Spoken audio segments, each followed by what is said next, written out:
Welcome everyone. Today, we're very excited to host Mr. Ashley Tellis, who frankly hardly needs an introduction, but nevertheless, he is a senior fellow at the Carnegie Endowment for International Peace.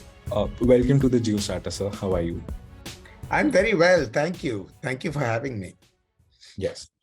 Sir, before we come on to the peculiarities of nuclear weapons in South Asia, in your opinion, how much do you think that the ongoing war has brought about the or re-emphasized the importance of nuclear weapons and deterrence? I presume when you say the ongoing war, you're talking of the conflict between Russia and Ukraine. Is that correct? Yes, sir. Okay, so I think the conflict between Russia and Ukraine has been a rude reminder of the fact that nuclear weapons have not gone away. And I would say they remind us of the reality of nuclear weapons at two levels. One, because the Russians have made a variety of nuclear threats, some very blatant, some more subtle. And that reminds us of the realities of nuclear coercion or nuclear brandishing. The second reality, which did not require any utterance, but is still part of the reality of the world, is that when states have nuclear weapons, it does not eliminate conflict, or rather it eliminates some kinds of conflicts, but enables other kinds of conflicts. And even if the Russians had not uttered the word nuclear, that reality would not have disappeared. And it's another way of saying that when a state has nuclear weapons and is confronting another state without nuclear weapons, then the state that has nuclear weapons acquires a certain freedom to pursue strategies which disadvantage the state without nuclear weapons. And this is something that we are reminded of because if you remember, the Ukrainians once upon a time did inherit the nuclear weapons of the former Soviet Union. And they gave up those nuclear weapons because there were assurances given to Ukraine through the Budapest Memorandum, of which Russia was a signatory, that Ukraine's territorial integrity would be respected and that there would be no penalties for Ukraine to give up the nuclear weapons that it had inherited from the former Soviet Union. Now, I suspect that Kyiv deeply regrets the fact that it gave up those nuclear weapons, because in effect, Russia now has the advantage of being the sole nuclear power in this conflict. And as a result of that advantage, is able to pursue a strategy essentially of conquest, because that was certainly Putin's intention, to conquer Ukraine and absorb it once again into Russian territory.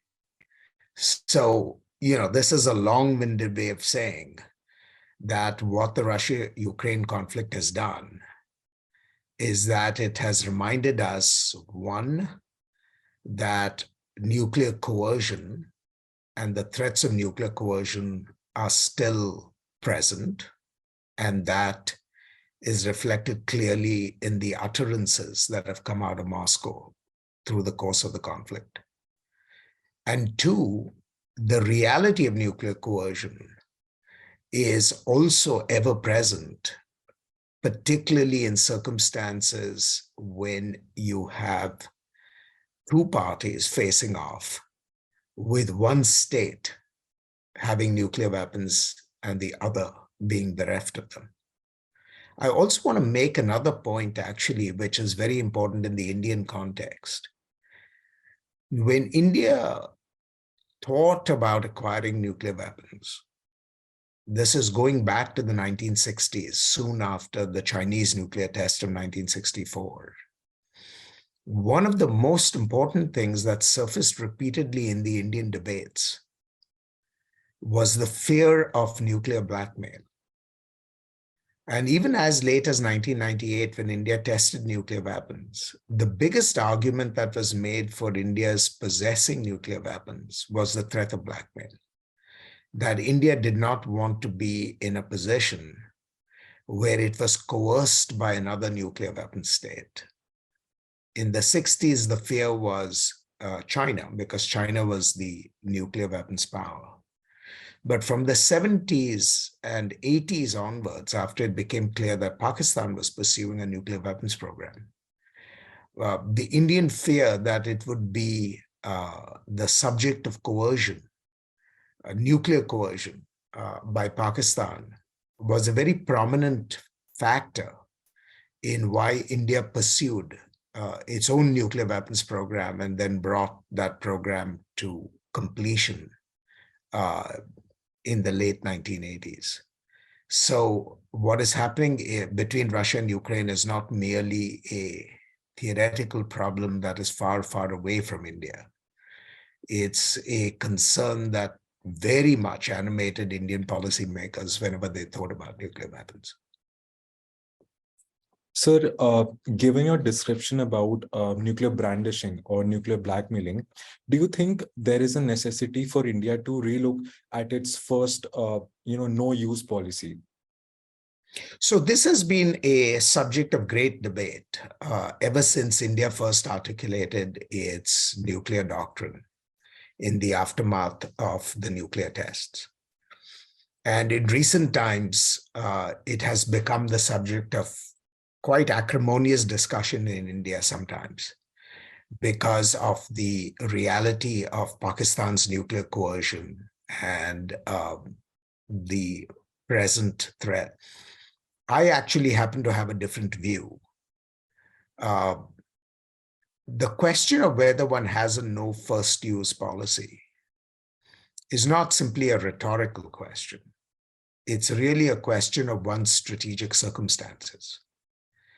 And my view has been that in India's case, there is a compelling reason to hold on to the no first use doctrine.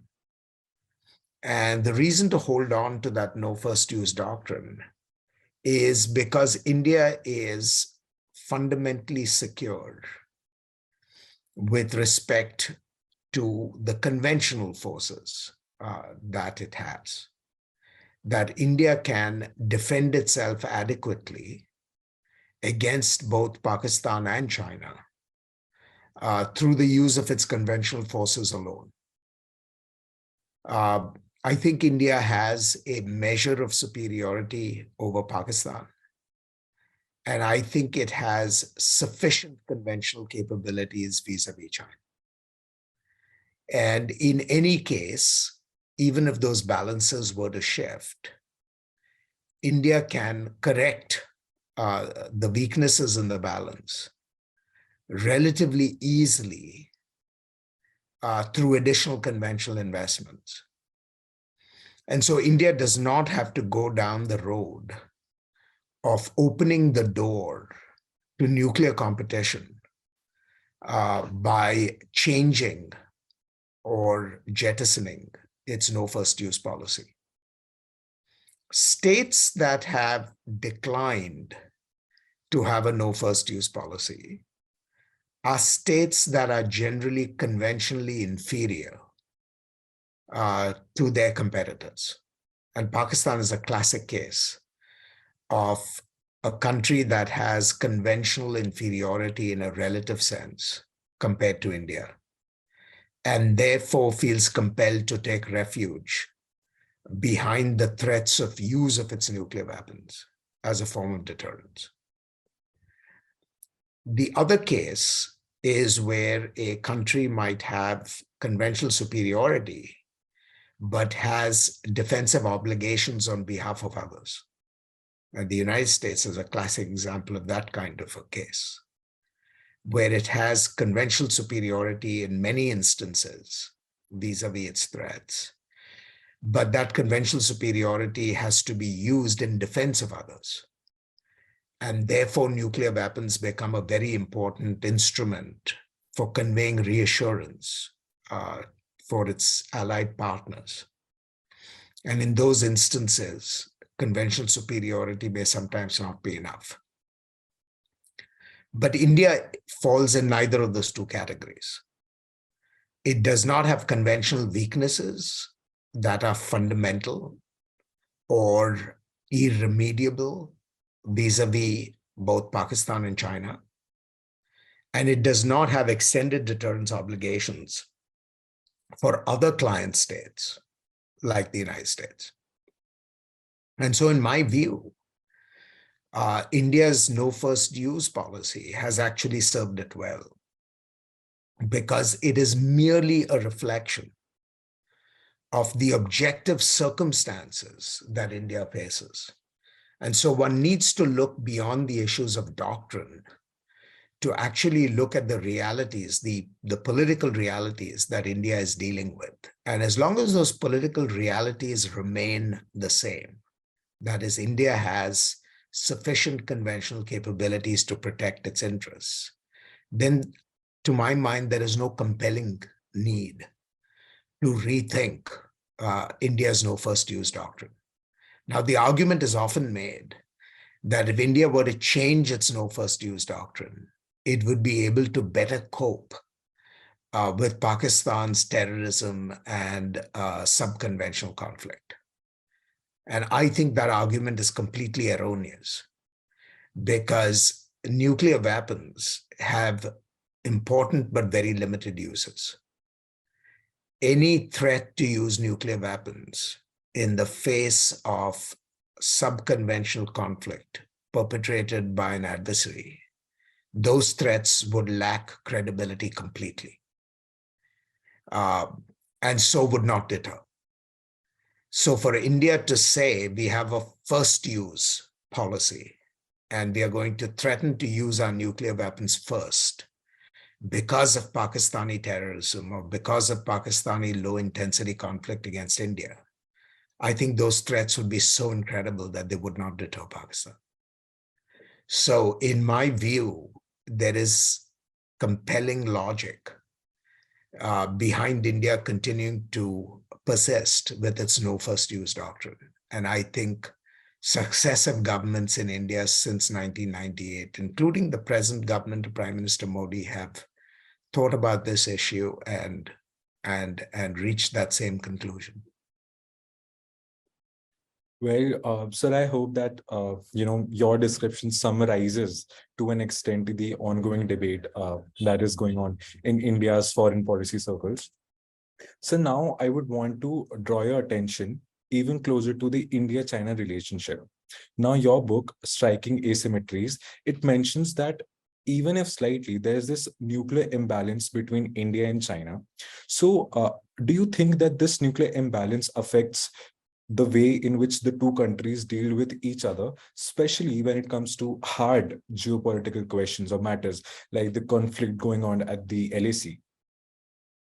So it's very hard actually in the abstract to think about nuclear balances or nuclear imbalances. The idea arose during the Cold War because both the United States and the Soviet Union had very distinctive types of nuclear strategies.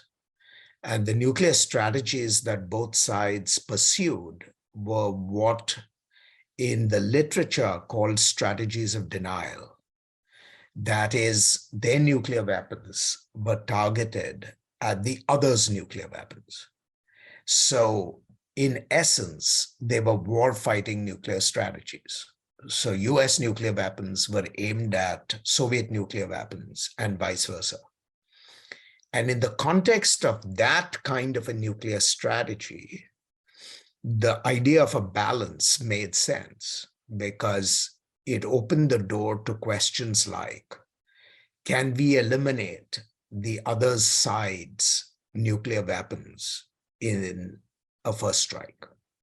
And so all the discussions about nuclear balances arose in the context of what were called first strike instabilities.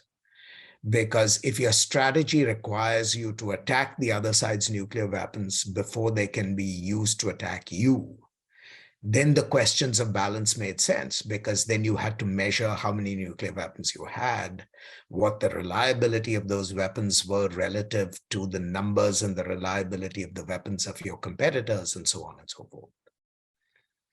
If you have a nuclear strategy, however, that is not aimed at denial, but is aimed at punishment, which is, I'm going to use my nuclear weapons not to attack your nuclear weapons, but rather to attack your cities, then the idea of a nuclear balance doesn't make too much sense.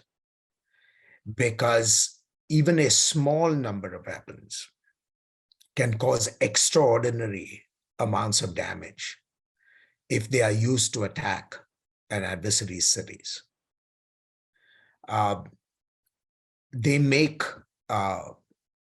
more sense only in the context of attacking an adversary's weapons. Now, for the longest time, the issue of a Sino-Indian nuclear balance was essentially irrelevant, because China had nuclear weapons that were aimed at India's cities. And I presume that India's nuclear weapons, or at least some number of them, are aimed primarily at Chinese cities. And in that context, the idea of a balance really does not make too much sense, because even a small number of Indian weapons can cause enormous damage on Chinese cities. And the fact that China's nuclear weapons, which are bigger and more numerous, can cause much greater damage on Indian cities doesn't make much of a difference, because the lethality of these weapons on both sides are really quite significant. The problem arises, however, in two different ways going forward. First, Sino-Indian relations were relatively stable until very recently. And so the fact that both sides could hold the other cities at risk was something that was part of the architecture of the relationship, but not central to the relationship, because the basic relationship was quite stable. Today, if the troubled relations between India and China persist as being troubled, then the question of what capabilities each side has becomes more significant. And so when you ask the question of whether there is an imbalance in the Sino-Indian nuclear realm, the first question you have to ask actually is not about nuclear weapons, but about the character of the relationship.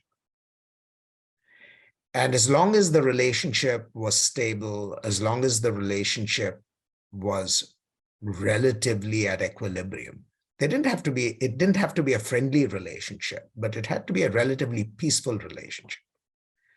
The nuclear weapons really were completely peripheral. But it is in the prospect of thinking about a more troubled relationship that the question of the balance becomes relevant. So that's point number one. Point number two is that today the Sino-Indian nuclear capabilities are, of course, changing on both sides, but they are changing most dramatically on the Chinese end. And the change that is occurring in China is occurring in two forms. First, the numbers of weapons that the Chinese are building are growing quite dramatically. So whereas in the old days, during the Cold War, for example, China probably never had more than 200 nuclear weapons. Today, the Chinese nuclear force is probably double that size. And the expansion of that force shows no signs of stopping. India, in contrast, is believed to have somewhere between 100 and 200 weapons. In other words, the change in the Chinese nuclear force in terms of numbers is quite dramatic.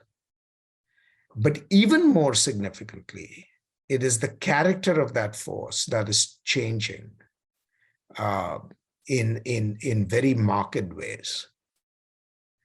And the character of the force is changing in that China today has moved beyond simply having nuclear weapons that can target an adversary's cities, and is slowly moving towards developing nuclear capabilities that can actually target another country's weapons.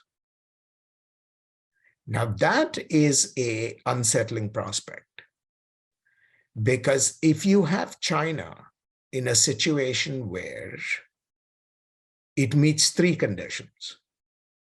First, it has an ever-growing rivalry with India and a very difficult political relationship with India. That's condition one.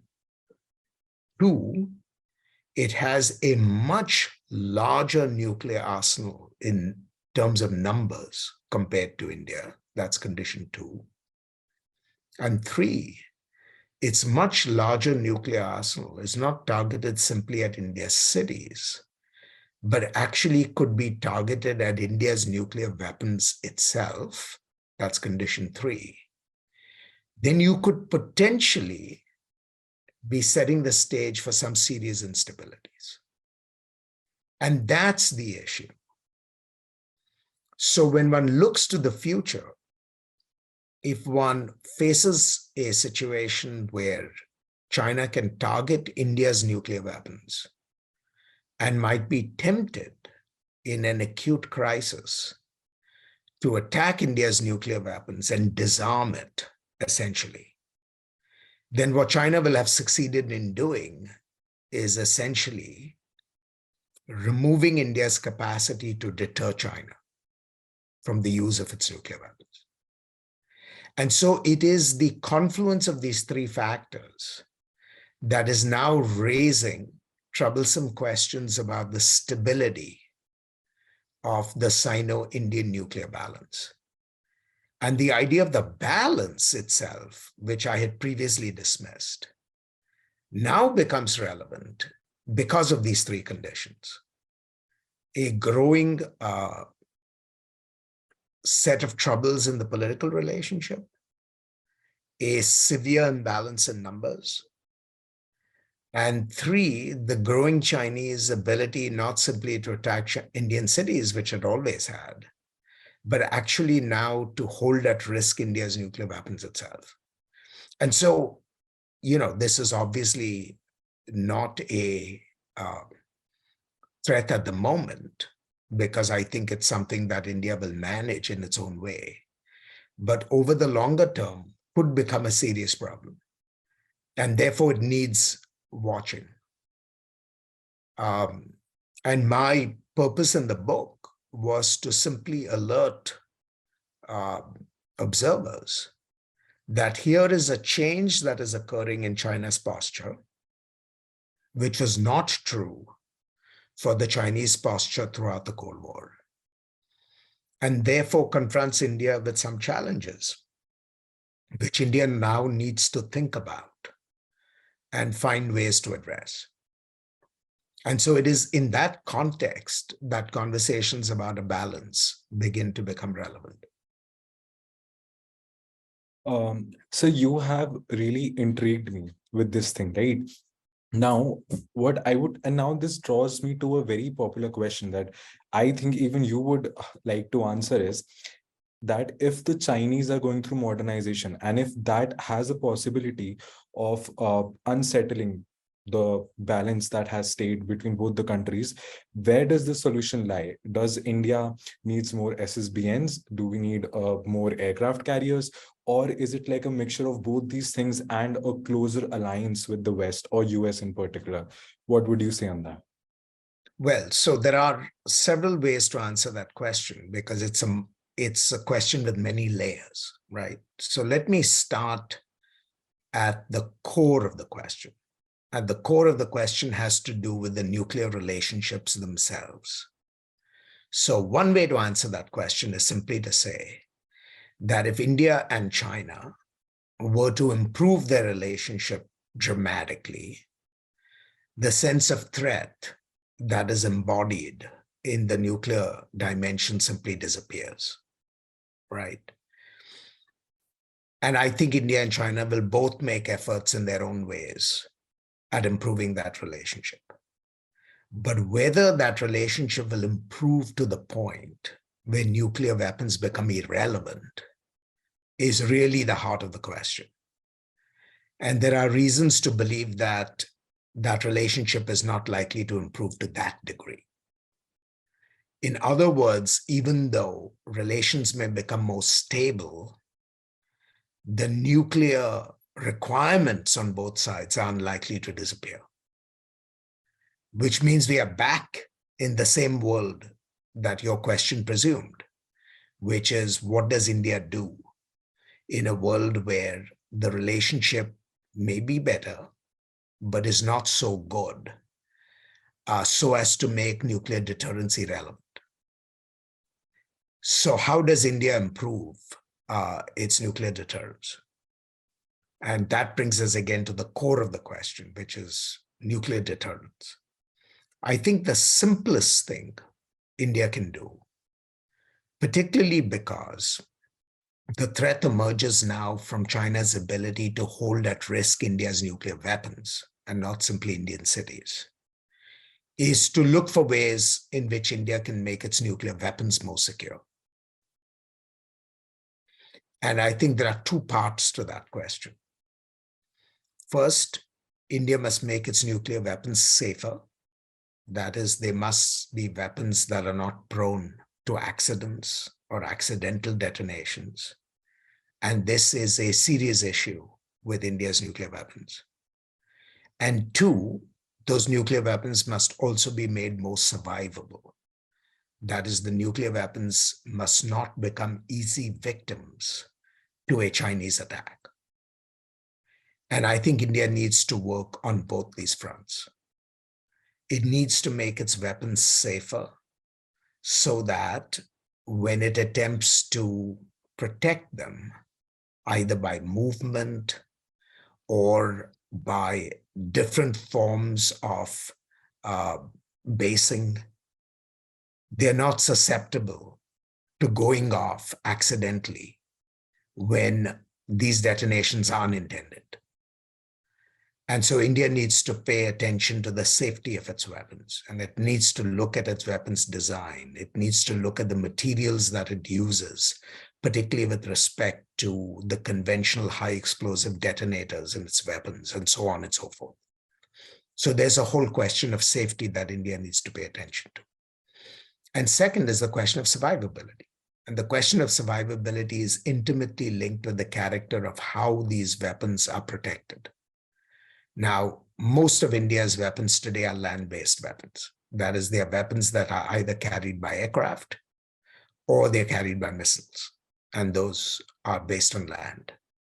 Now, the problem with, of course, land-based missiles is that sooner or later, the location of these weapons can be detected, because we are living in an age of relatively ubiquitous intelligence. Whether it is governmental sources of intelligence or whether it is commercial sources of intelligence, with a little effort, an adversary can find out where your weapons are located. And once it identifies where these weapons are located, it could be tempted. And I admit, it's not easy to act upon these temptations because nuclear weapons are fairly horrendous things. But you could imagine in a crisis, an adversary would be tempted to use its weapons to destroy the other side's weapons and thereby disarm it. And so what India needs to do is to make certain that the Chinese never have an opportunity to succumb to this temptation of launching disarming first strikes on India's nuclear weapons. In other words, India needs to make requisite investments in survivability. And the best investments India can make is to essentially disguise where these weapons are located so that the other side can never find out where they are. And the best way to disguise weapons today is to essentially base them at sea. Because once they are deployed aboard submarines, they're essentially lost in the ocean wastes and they become very hard to detect. Now, you've got to be a truly advanced power like the United States to be able to identify where the adversary's submarines are. And not even the United States can do that perfectly. But certainly vis-a-vis China, the best way in which India can ensure the survivability of its weapons is to make certain that most of its weapons are deployed at sea. Today, the proportion of India's sea-based weapons is relatively small. Over time, India should focus on increasing the proportion of its weapons at sea relative to the weapons at land, simply so that it denies China the temptation of any disarming first strikes. And I think that's where India probably will go. It's certainly where India should go. And it's what most medium nuclear powers have done in the past. So if you look, for example, at the United Kingdom or France, the bulk of the British and the French nuclear deterrents are sea-based deterrents. They're deployed in submarines, which are regularly on patrol. And because they are on patrol at sea, they are relatively invulnerable. And because they're relatively invulnerable, they cannot be targeted by an adversary. And therefore, the means of unleashing a second strike in case they become victims of a nuclear attack, those capabilities are ever present. And that's what deterrence is about. It's a way of signaling to an aggressor that no matter what the aggressor does, the defender can unleash enough pain to make that aggression not worth the benefit. And that's essentially what an invulnerable second strike nuclear capability gives you. And I think over time, that's what India should do. Deploy a larger fraction of its nuclear weapons at sea on submersible systems like submarines. And that will protect it against any Chinese capacity to target India's land-based systems. And for that to work, India obviously, again, needs to have safe nuclear weapons. That is, weapons that do not accidentally detonate because they end up in adverse environmental conditions. And there are all sorts of complications when you deploy weapons on missiles, whether they are land-based or sea-based.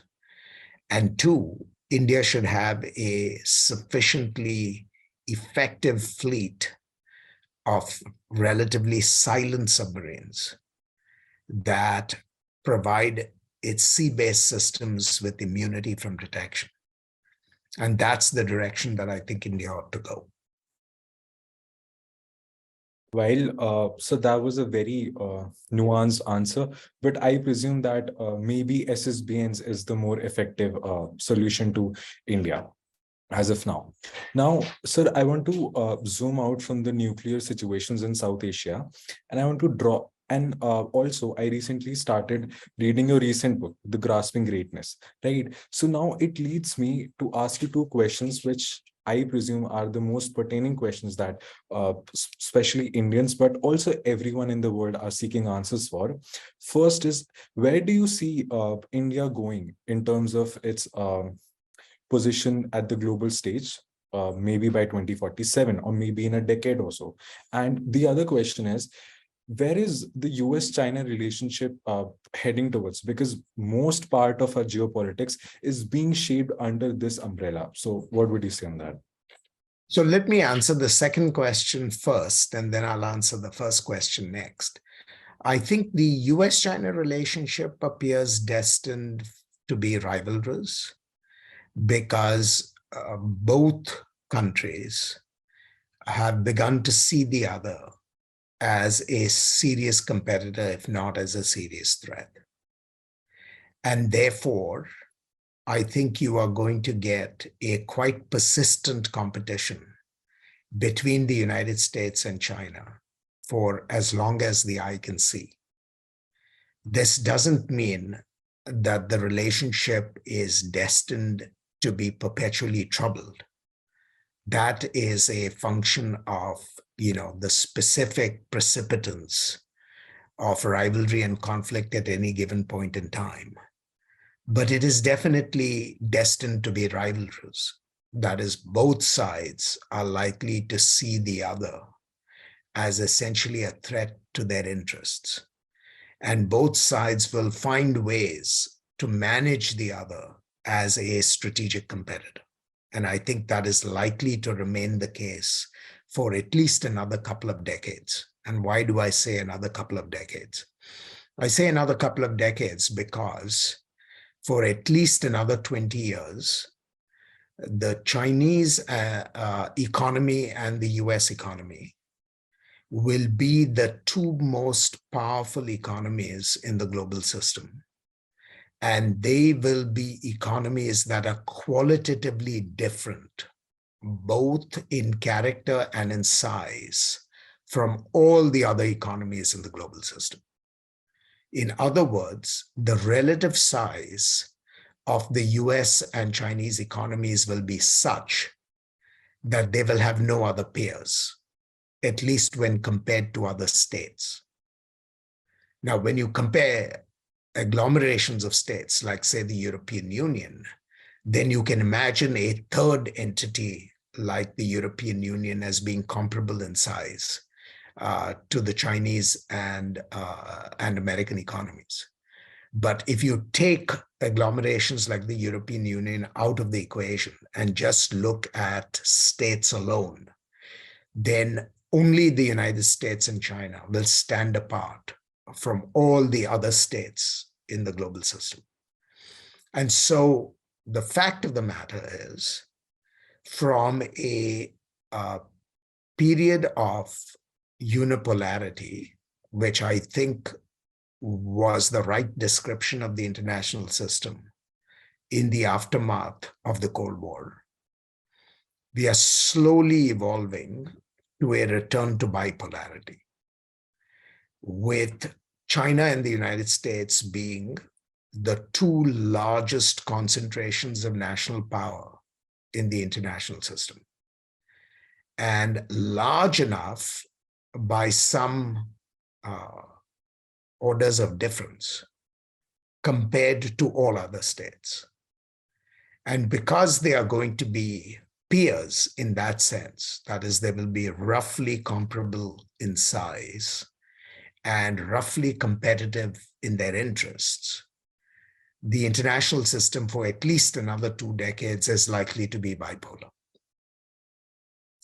And because of that bipolarity, and because the two states have enough competing objectives, whether those be rivalries over Taiwan, whether those be rivalries over who is hegemonic in the Indo-Pacific, whether those are rivalries as to who is the most important stakeholder in the international system. I mean, you pick your issue. It appears like the United States and China will have sufficient differences over various matters that leaves them in a competitive relationship. So I think both sides will attempt to modulate that competition so that it does not degenerate into war. One can only hope that they are successful, because, war between two great powers is always a catastrophic outcome, both for the powers themselves as well as for the bystanders. And so one can only hope that this competition does not devolve into a hot war between the two sides. But all the same, whether they are at peace or whether they are in conflict, the system will remain bipolar, and will remain bipolar for at least another 2 decades. After that, it appears as if India can sustain its growth, it appears as if the system will become weakly tripolar. And I say weakly tripolar because by 2050, India will become the world's third largest economy by almost every projection. By 2050, India becomes the world's third largest economy. But it is still not in the same league as the United States and China. It is still an economy that is much smaller than that of the United States and China. So even though it is larger than every other single economy in the interstate system, it is still not comparable in size to that of the United States and China. But you can consider the system tripolar because the gap between the United States and China on one hand and India on the other is very large, while the gap between India and the next largest economy is also very large. And so you can consider the system to be tripolar at that point, but I would say weakly tripolar because the gap between India and the United States and China will still be substantial. So at that point, the question really becomes, India can play a very interesting role because, classical realism would tell you that tripolar systems are unique in that the third pole makes a huge difference in terms of whom it balances with.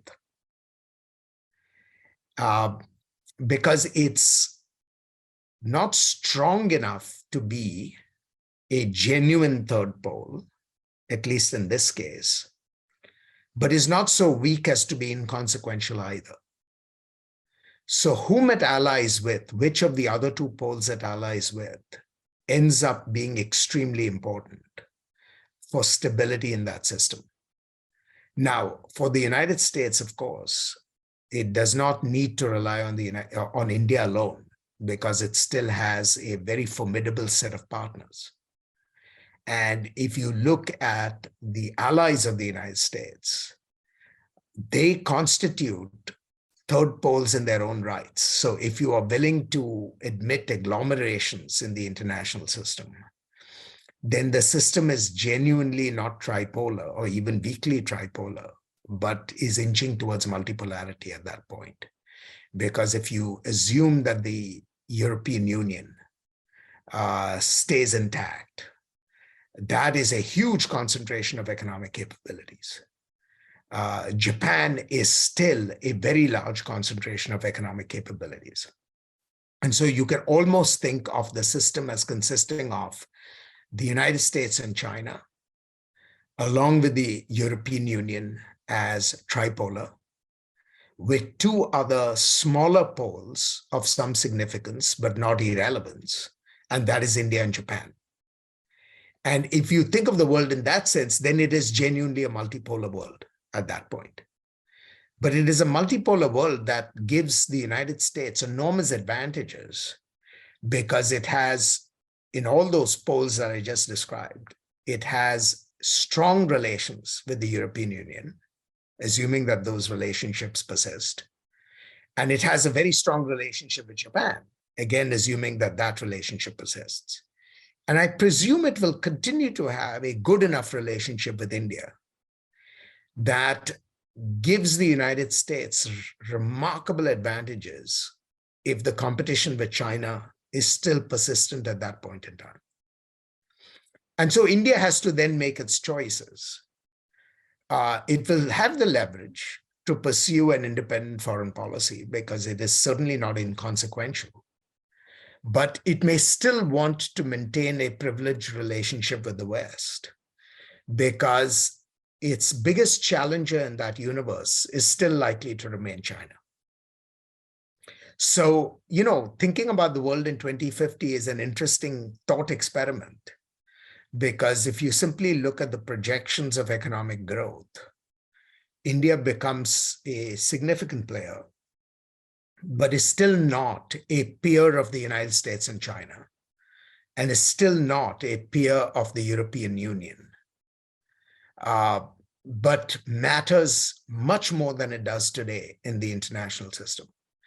And so from India's point of view, the really interesting question is, can it accelerate its growth so that it reaches that pole position faster than 2050? And two, can it make the right decisions that allows for a steady accumulation in power? And those right decisions are essentially decisions that have to be made at home in terms of what it does with respect to sustaining economic reform, and two, increasing its connectivity with the global economy. And if it can continue to make the right decisions with respect to reform and connectivity, then I think the path would be paved for India to reach that position of being the world's third largest economy around 2050. Sir, I would like to say that I think that I would be using this description of yours as a template to see, where are things going in times to come. We would surely find out, right? Now, sir, this would be my last question to you. And now this really doesn't relate to India, China, India, US, or what's happening in the world geopolitics as such. But I want to ask you about what has been your, experience working in the industry, in the foreign policy space for so long. And, with the growth of Geostrata and in general as well, there's like a lot of interest that is brewing up in the space of foreign policy. So what has been your experience? And the second thing is, what advice would you have for us, the young people, right? As we say, the demographic dividend, for the people who are interested in this space? So I must tell you that I've been extraordinarily lucky in my career that I have been able to get paid for doing what I really love. I would remain doing this kind of work, whether I was paid for it or not. And to be able to actually collect a salary for doing something that you enjoy is truly the most satisfying thing. So everything that I've done over the course of my career has not felt like work, because it's something that I would have done anyway. And it's something that I do because I enjoy doing it. And that is truly a privilege. It's not something that everyone, has been lucky enough to do. And part of it has been simply because of the environment in which I work, whether it was at RAND, whether it was in the US government, or whether it is now at Carnegie. These have been institutions that have prized serious thinking, that have put a premium on intellectual creativity. And so they have been very satisfying places to do the work that I've done. And so, I'm not sure I'm qualified to give advice to people on what they should do, but I can tell you about the things that have served me well. And the two things I would say that have served me well is first to read, and to read widely.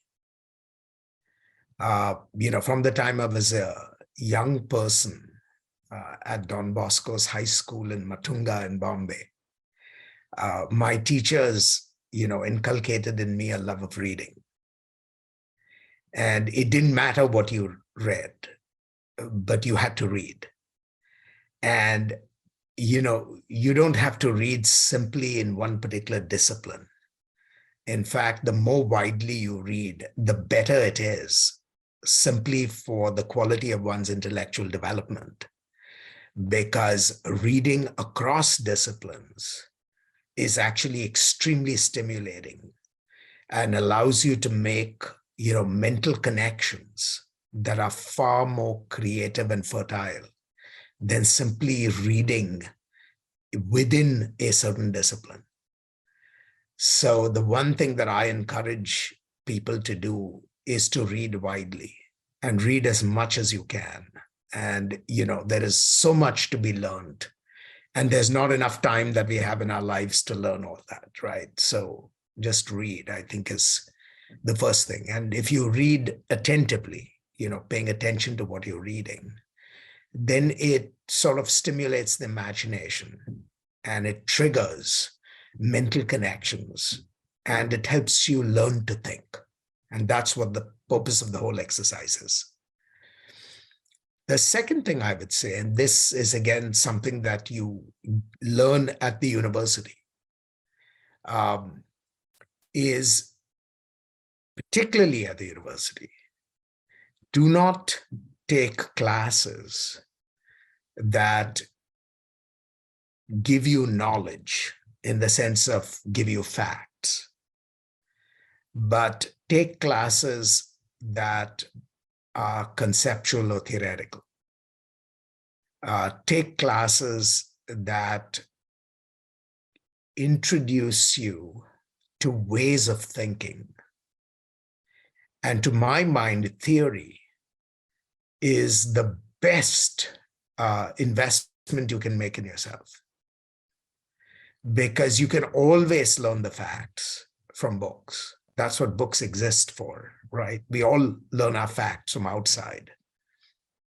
But if you learn how to think, if you order your mind to think in certain disciplined ways, which is really what, theory teaches you, whether it's economics, whether it's political science, whether it's physics, whether it's math, these disciplines introduce you to a conceptual apparatus, which helps you then order the facts that you pick up in certain logical and disciplined ways. That's a huge investment that you can make in yourself. And so when people ask me what kinds of classes, we should take, I always tell them, forget about classes that are, giving you facts or things that are telling you about what the world is, right? Those things you can learn on your own. But take classes that are heavily conceptual, because, having the conceptual apparatus is really important for helping you make sense of the world. And then once you have that conceptual apparatus, irrespective of which discipline you are in, then you become quite formidable, because you can use that in very artful and creative ways to make sense of the world around you. And so I would say those are the two things that have served me well, and I think would serve anyone well. Read widely and then focus on being able to think about whatever discipline you are in abstract, conceptual and theoretical ways. And I think that will give you a tremendous lift. Equips you to deal with, the world you are in beyond just what you're doing at the moment. Thank you so much, sir. Just to add on to that, before we started the interview, I was reading about the birth of the universe and how looking at the space enables us to look back in time. So I guess that would those sorts of traits would serve all of us well. And sir, now at the end, we from the team Geostrata, we would really like to, present our gratitude for you to be giving us this interview. And we hope to host you soon and multiple times. So thank you so much. It's a pleasure. Take care of yourselves and all the very best. Thank you so much, sir.